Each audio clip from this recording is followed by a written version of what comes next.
Welcome to Power Up, the podcast that uncovers the unique challenges women leaders face today.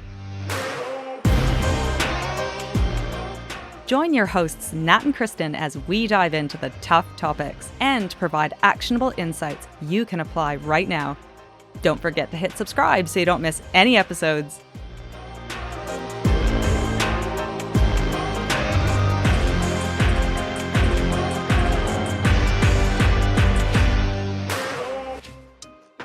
I've been chatting with quite a few people that have come directly to me and said, "Oh my goodness, your social life podcast," which was episode 128, really struck a nerve. And I think that was all about friendship.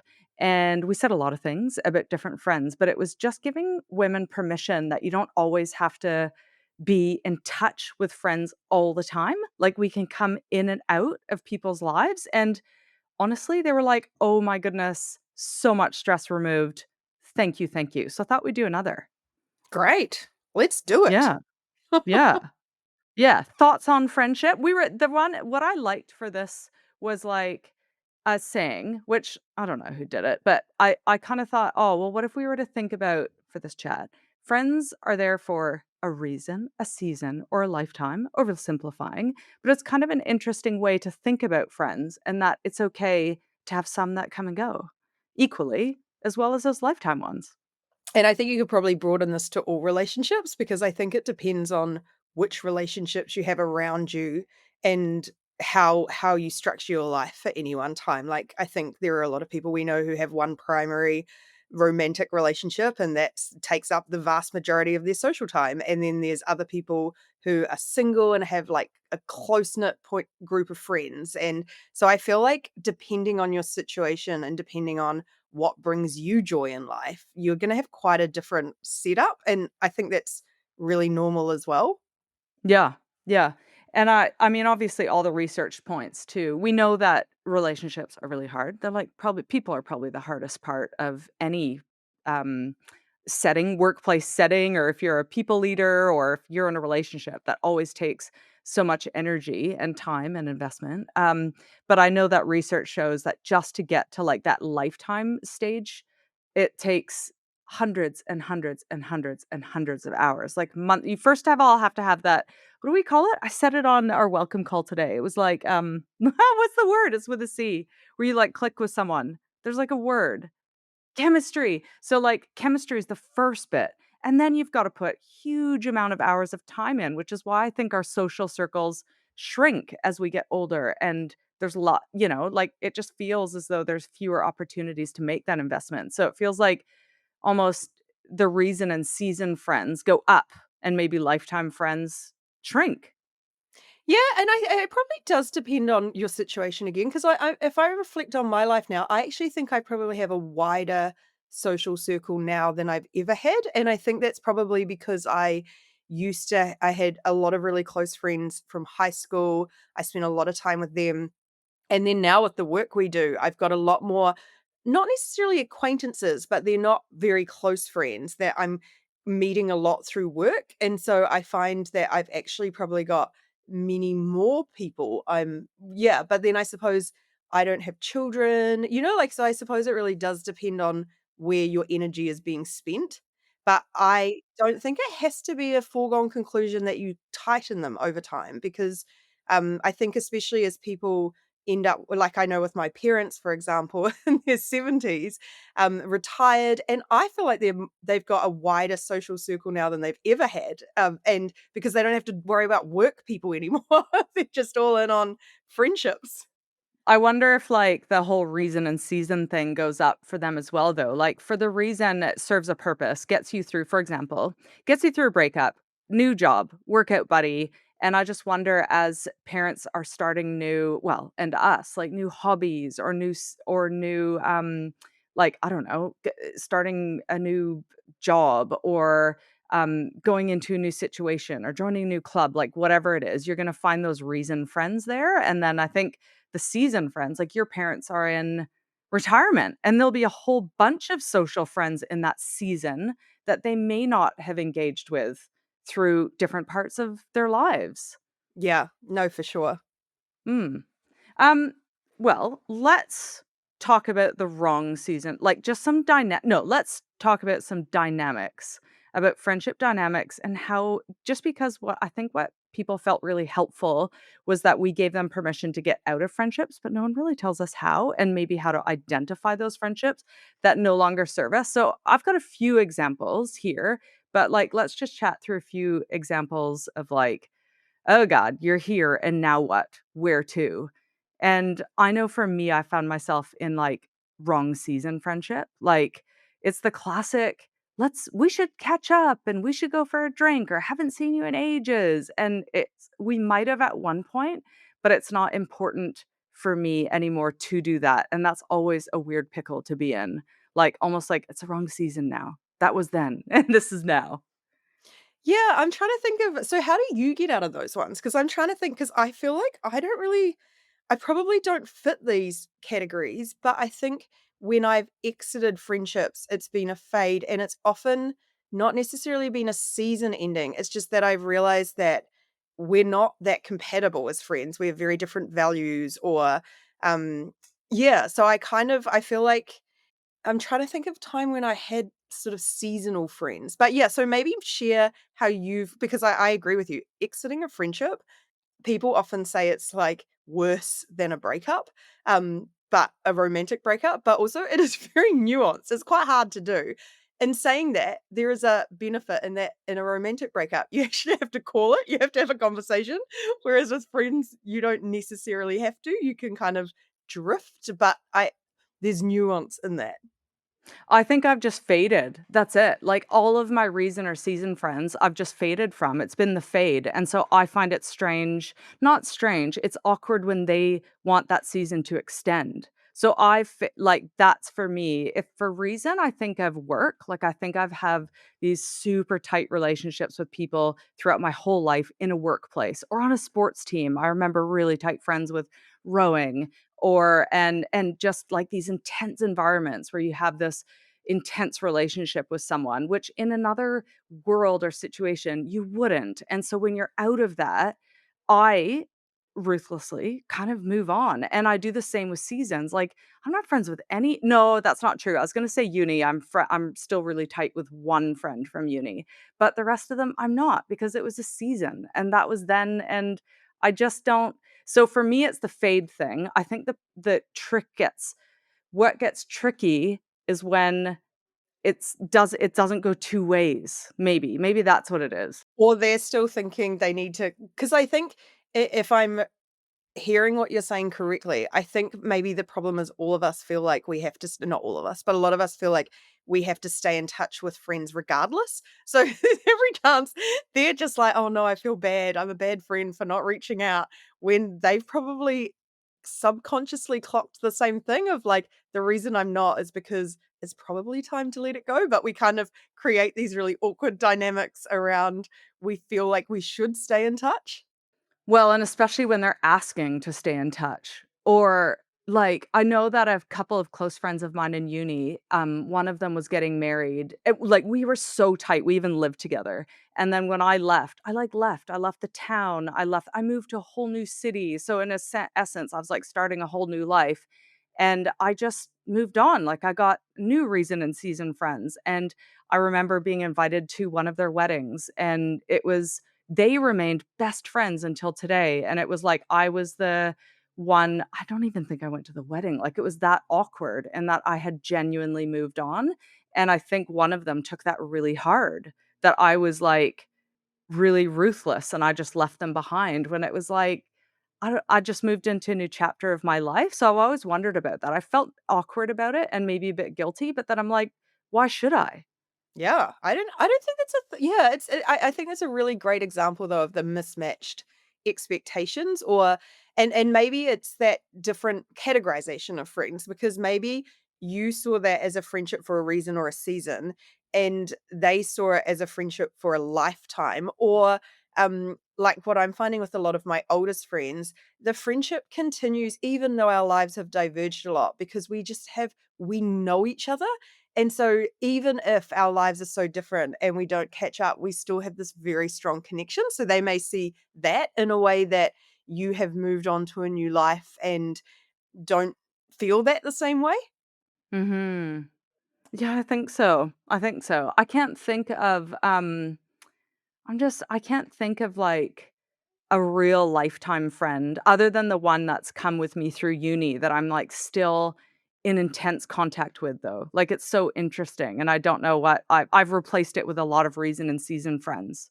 You know, it's Do you weird. think as well though, because I would say in my life, it's actually more that my the same friendships, like I'm a friend collector, like I'm always making new friends and I find that I'll make new friends and some of them hit a certain threshold where they're just lifelong friends, unless something goes wrong, and the rest sort of stay in casual friendships and or they fade out. Like those are easy pathways because they've never quite hit that lifetime status. um, but what I do find with some of my lifetime friends is we'll go through patches that it is quite different. Like they may have children or they may move or and there's just no expectation that we're gonna stay really closely in touch. Although I've got to say that is one reason for Instagram and LinkedIn and all these tools, if used correctly, to actually kind of stay across people's lives if they post. So you kind of feel like you know what's happening. So it's not one of those really awful, like, we have to catch up on 10 years of our lives when we meet up. But you are yeah, but I think maybe I've just become way more comfortable with almost like what we talk about with weak ties. You don't have to keep the intensity, but you can just have lots of different little interactions. And if you've got that underlying bond, it's actually okay and it maintains, or it might fade. And that's okay too. Have you ever found anything being one-sided, like someone wants more from you than you can give? Yes. Yes. Um in what I would classify as more of a casual friendship, like, where I haven't made an emotional commitment to them, and I would probably say in that case, we haven't been through stuff. I think for me, my friendships have largely replaced we talk about this a lot, my 2 besties and I talk about, like, we are soulmates, like, we have been such a critical role in each other's lives and know each other inside out that, um like, we kind of and but even then we go through phases that we different people need different things and have, all of that stuff. But I think really it's more people in my life who I've gone, "Actually," like, I'm a firm believer in you're the average of the 5 people you spend the most time around, and I think friendships really influence you, and if they've ended up being someone that I've gone, "That is not necessary," and it's not necessarily a bad path, it's just not a path I want to go down, like, and I think this is particularly true when people have young children, like, that is a selfish sort of requirement of mine that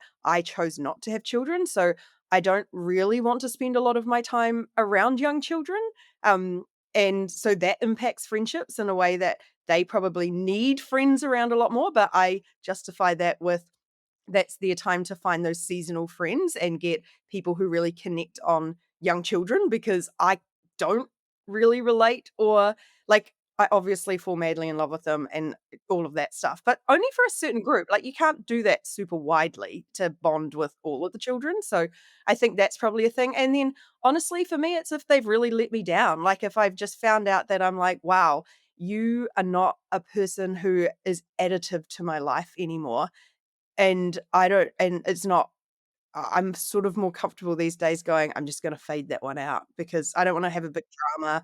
I don't wanna it's not their fault, it's not like they're a terrible person, it's just that their expectations and mine are very different, so it's just easier like, I'm normally a big fan of upfront direct communication, but there's no benefit to that when it's a friendship that just kinda needs to fizzle. Yeah, totally, totally. I remember when I was 19, my best friend at the time, had a kid, and I found that, like, really tricky because I wanted to just hang out with my 19-year-old best friend, and she had a kid, and I was so selfish, like, I found it annoying. Like, every time I wanted to call and talk, um, she just had a baby, like a kid, and I was like, "Oh my god." I just found it really I think what it turned into was I probably wasn't the right friend for her anymore at the stage of life she was in. She needed other people for that very intense season. I was gonna say she wasn't a single mom, but she was on her own a lot. Whereas I needed someone like I wasn't getting enough out of the relationship anymore because all of her yeah, so it is what it I is. think I think that's it's 2 sides. fair. I Yeah. think that goes down to the reason thing, because I, see in the notes there's a reason for getting you through a breakup. I hate people who do that. Like, I find that one of the most disrespectful things you can possibly do to another person, to be like, "I'm going through this really tough time, so I'm gonna use you to get me through that tough time and then move on." Like, and that's because I've been on the receiving end of it a lot in my life, that it's like, I have invested in my friendships. So when someone needs a ready-made group of friends, they knock on the door, they come in, they get all the benefits, and then they're like, "Found a new boyfriend, bye." And I just find that really, like, you don't deserve my friendship. That's not friendship, that's using someone. So I think to me that's quite different though from a friend moving into a different stage. And I think children is a big one, especially amongst women. I notice this all the time. There is a real tension between mums and non-mums, and then working mums and non-working mums, and yeah, and there's just this real tension. I actually had a conversation with a couple of our friends a while ago, because we've been doing the dance of "We wanna catch up, let's catch up." And they often say to Kyla and I, "Come over to our house," and we just find ourselves not doing it. And then we sat down with them and said, probably the thing is, that's not our weekend. Like, our weekend is we go out and we socialize, and it's precious, and it's time to decompress, and we would very happily meet at a bar for a drink after work or on a Saturday afternoon, but going into a full kid environment is just not where we're at. But we want to have the conversation with you, and we wanna see your kids sometimes, but we don't want that to be the constant in our relationship. And we all kind of agreed that that made sense, I think, like, to each other's faces, we kind of agreed it. But it didn't make us any less friends. It's just that we had to probably be more intentional about how we want to hang out and how we don't. And that's really uncomfortable, because you don't want to say to someone, "I don't like your kids," because that's not the case. It's just more, a lifestyle is very different. And I sometimes there is this expectation, we've talked about it a bit, being single, being child free, that you're meant to adapt to everyone else. And I know a lot of my friends in the same boat as me, though I'm no longer single, actually, neither are they, have gone, actually, my life is equally important and my choices are equally important. And I don't always have to adapt. Like, we all have to adapt. Women are funny. We're incredible and kind and generous and supportive and amazing, but there is real uh teams, you know. There's the working mom team and the stay-at-home mom team and there really is. It's so interesting. I remember when I used to catch up, with some of, again, a season with stay-at-home mom friends, and then I would go back to work. And quite often, if you caught up for coffee or something, you had less and less to talk about because your brain was moving through across multiple arenas. But I also found that a lot of people would go, "I'm so lucky I can stay home." And it's just such a slight. And I don't think they recognize they do it. But it is funny that, that is like it's like all of a sudden you're not lucky because you're choosing to be back in the work. It's such a Do you know, common it's thing. interesting you say that, because mum, I was having a conversation with mum the other day, and there was a family friend who I didn't catch up with when I was in Singapore, and I said, "Oh, you forgot to connect me." And she said, "Oh, I'm not sure if she's working yet." And then she said, "I know she wants to go back to work because she needs to work her brain," or something like that, in a way that I knew to mum was somewhat offensive, because she was not working. And so I think there is these ways we, and and we all say it, like, I think we've both said it before in different ways, where you've talked about being in a relationship because you love doing activities, whereas I would say I love friendships because I love doing activities. And it's just like, we all make choices and we put it down to, like, a particular lifestyle, but actually it doesn't, like, we're not in competition. Like, if you want, it's not necessarily lucky or unlucky to stay at home. It's a choice. It's like a thing. And same, and it's not mean to say I like to work my brain in that way. It's not insinuating someone else isn't. Yeah, it's, but I can see how it is taken that way, and it does make those sort of 3 different lifestyles challenging to juggle. So that's, I mean, in my experience, that's probably the biggest, um, cause for, and I actually have a couple of friends now who may be having children in the next year or 2, and I'm like, "Wow, that's gonna And Kyla's the same, she's in her early 30s, and she's like, "That's gonna be a really different phase for some of our best friends to be like." It'll be hu it will be hugely different, and that will shift as well, and not in a bad way, but in a new way. Yeah, yeah. So I think the kids thing, and if we have one ask today, I would say, let's stop like not competing, but like assuming that one way is better than another way. It's just like whatever works. I think that's and not almost taking offense at like, because it is so easy to, and I do it the same with like people assuming being single or not having children means something, and it's like we just have to stop doing that. Yeah, yeah, yeah. I only have 2 things. One is the invitation to, like, longevity doesn't equal obligation, so you can outgrow someone. I have used the fade, but I guess the second and the last thing I wanna chat about is, like, the breakup. I haven't ever broken up with a friend before. Have you, and have any tips? I've had a friend break up with me, and it was awful. Was Um, it in not a good way? She actually broke up with everyone at the same time, and it left everyone pretty devastated, but that was, like, 10 years ago, maybe 15, and I look back on that and go, I mean, I'm older now, I can look back and go, "Oh, that was her," like, she was going through a patch, and we were the, people who what was it? The cat that got kicked, and, like, that's life sometimes. I try not to. I try not to break up with people. I think the fade, I don't know, and maybe someone will have a really strong opinion on this, but I think in this one situation, I think direct conversations, I don't know, I just all I can see is harm. I can just see, like, you're telling someone you don't like them anymore. Like, I hate breaking up with people in, like, romantic relationships. I just if I could see an upside to having a really clear conversation in a breakup, I think that would be the ethical thing to do, but I just can't. Whereas I do see, like, the example of talking to the friend about how we meet up.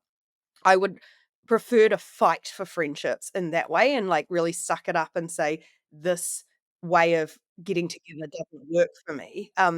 I would much prefer to do that because that's coming from a place of love and, like, "I really want to spend time with you, and let's figure out how to do it together." Yeah, so I don't know, maybe someone's got a really good example of how they've done it. Um, I yeah. agree, I think it would be really hard. I suspect at one point if it's a situation that's super one-sided and you have to have that awkward convo because, it's no it's not serving them coming and asking all the time to hang out. Something like that, I can imagine. But yeah, I'm a fan I'm a Do fan you of the think though fade. that people do that? Like, I feel like people might do it a couple of times, and if like I have never You're experienced someone right, who's you're right. continuously done it. And if Yeah. they have, then I wonder if there's maybe some neurodivergence in there where it's like maybe um a nice way to adapt your behavior so that you haven't left them really confused because they didn't pick up on what you believe is the normal way of doing things, but is not normal for them. That could be. Yeah, Yeah. fair. The only other thing I was gonna say about friendship, now I've totally forgotten it as I said it, but it was something that I've been thinking about a lot. Oh, yes. Um, One of the reasons I found my friendships have faded, and I don't know if we've talked about this before, but it's we're not creating new memories together. Have we talked about this before? It's something that I think it's been playing on my mind because I think I've spoken before about, like, my high school friends who I love hugely, but we don't see each other as much. Our lives have gone down different paths, we have different styles of socializing, all of that stuff is true, but we have this really deep connection, and I was on Instagram, of course, and there was this thing that said, "To keep a friendship growing, it has to grow." Like, you have to make new memories, and what happens sometimes with long-term friendships is they start becoming like go out for dinner and catch up on life stuff or catch up on what's been happening, but you're no longer creating those new memories like you would if you were traveling together or going to a gig together or I don't know, doing something that bonded you, so that ends up being a catch up about life friend rather than a creating life friend. Interesting. Yeah, I just thought of, one of my closest friends who we just catch up on WhatsApp and that's it. We don't see each other for years, and so we're not creating memories, but, that's I suppose maybe it's either you are or you'd like to, and so you stay connected for those moments when you can. Yeah. Yeah, Hmm, or maybe the interesting. WhatsApp is the way of creating memories because 'cause they're the go-to person still for, Mm. when you need to talk things over, and so that I mean, it's not a strict definition of a memory, but, it's Yeah, still yeah, yeah, you're yeah, yeah, yeah, building yeah. something rather than just reminiscing about old times, almost. Yeah, yeah, yeah, yeah. I love it. Oh, well, that was good. It was good to chat about friends again, given that it resonated. It's funny it's not something you think about much, but there's a lot of complexity to it. Ah, yes. And yeah, well, good. Well, let us know, anyone, if you have any handy tips for friendship breakups. Not like we need them, but just curious if they do work and how that worked for you. But other than that, check out powersuit.com. Would love to become your Powersuit besties inside of Powersuit. We will be there for a lifetime. Actually, a lot of people meet their new friends on Powersuit. So if you're feeling a bit lonely, come on in. And they can be friends for a reason or a season. It's all good. But you might Yeah. find a lifey as well. I like that. And we are recording this on a Friday, even though it's going out on a Wednesday. So, do you want to do a quick Friday win while we? Oh, Friday Yeah, because we win. normally share these for anyone who doesn't know. We share our Friday wins every week, although we forgot last week. That's the first time we've ever forgotten, I think, on Instagram and LinkedIn. But yeah, have you got one for today? I loved we did a mini masterclass yesterday for a new company, an engineering company, and I it's so simple, but she and she's since told me how to incorporate Zoom music into Zoom, and she had music going while all the women were joining. We were chatting to about 80 women, and I thought it was an incredible way to start a call. And she was like, letting you in and make sure you put your names on. And she was like DJing while the music was playing. And I thought that was massively energy lifting to me. And I would just consider that a win because was I found it energy lifting. I thought, ooh, we could do that too. And yeah, I liked it. So I asked her how You she know did how it. to do it now? Yeah, yeah, yeah. Oh, great! Because we often There's have an those. actual way in Zoom where you can add the like I know. And I was like, I We frigging often have love like a that. minute where people do activities, and we're like, We can have a dance party.